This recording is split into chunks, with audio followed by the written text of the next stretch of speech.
আসসালামু আলাইকুম, welcome to YouTube channel. আজকে আমি আপনাদের দেখাবো, আমি একটা নতুন প্রজেক্টে পাইল শুরু করছি। পাইলের প্রসেস সম্পর্কে দেখাবো। তাহলে আমাদের প্রাথমিক স্টেজে আমাদের যে সব কাজ করতে হবে, প্রাথমিক স্টেজে আমাদের প্রথমেই আমাদের স্যালারি ট্যাঙ্ক নির্মাণ করতে হবে। দেখেন, একটা স্যালারি ট্যাঙ্ক আমরা অলরেডি তৈরি করছি। এটার গভীরতা হলো 10 ফিট এবং পাশে হলো 20 ফিট 20 ফিট এবং একটা পার্টিশনাল আছে এবং পার্টিশনালের মাঝখানে আমাদের ছিদ্র আছে দুইটা। ওই হোলটা আমরা পানির কারণে দেখাতে পারি না, যাতে এই জায়গার যা পানি ওই জায়গায় মুভ করতে পারে।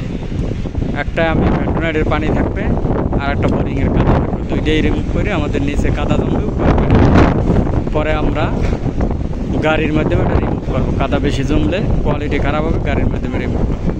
তাহলে স্যালারি ট্যাঙ্কের বিষয়টা আমি আপনাদের দেখালাম। এই দুইটা হলো শ্যালো পাম্প, এটি দিয়ে আমরা কাদা উঠাবো।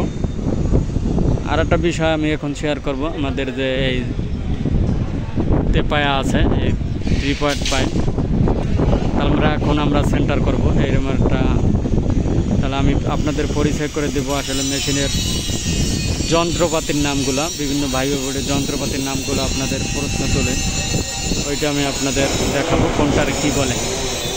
এই যে দেখেন, একটা 3 পাইল, এটার মাধ্যমে আমরা সেন্টার করে এবং মাঝখান বরাবর আছে একটা সিজি, যেটা দিয়ে বোরিং করে। তারপর থাকে ড্রিলিং পাইপ, টিমি পাইপ, এটাও আমি আপনাদের দেখাবো। এখন আমরা যাব টিমি পাইপের কাছে। এই দেখেন, এই টিমি পাইপ, এটা আমাদের 8 ইঞ্চির মতো ডায়া আছে এবং 8 ইঞ্চি স্ট্যান্ডার্ড বা 10 ইঞ্চিও দিয়ে থাকে, যেটা হাইড্রোলিক দিকে। এবং এই হলো ড্রিলিং পাইপ, যেটা দিয়ে আমরা বোরিং করি। অনেকে যারা নতুনরা আছে চিনেন না, এই ড্রিলিং পাইপ 6 ইঞ্চি ডায়া থাকে। আমি পরবর্তী ভিডিওতে ড্রিলিং পাইপ কতটুকু দেখবেন, টিমি পাইপ কতটুকু দেখবেন, তা আমি পরবর্তী ভিডিওর মাধ্যমে দেখাবো। এবং আমাদের যে 3 পায়াটা কীভাবে এক পয়েন্ট থেকে আরেক পয়েন্টে সরায়, দেখেন নিচেটা কাটের শাটার দিয়ে তারপর হ্যান্ডেল দিয়ে আস্তে আস্তে নিয়ে আমরা পয়েন্টের জায়গায় নিব। আর তারপর আমি একটা উইন্স মেশিন আপনাদের আমি দেখাবো। উইন্স মেশিনের কাছে আমি নিয়ে যাই। এইটা হলো উইন্স মেশিন। এই দেখেন, এই উইন্স মেশিনের মাধ্যমে কেসিং উঠাইব প্লাস বোরিং করব। এই যে এখানে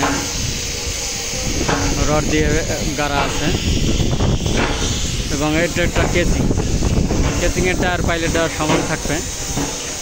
স্ট্যান্ডার্ড আপনারা আমাদের কেসিংটা আছে 15 ফিট।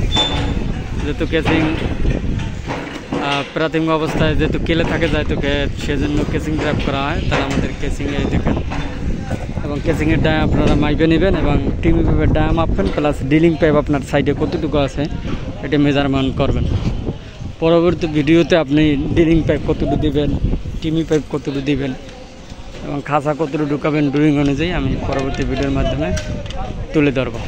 আসসালামু আলাইকুম।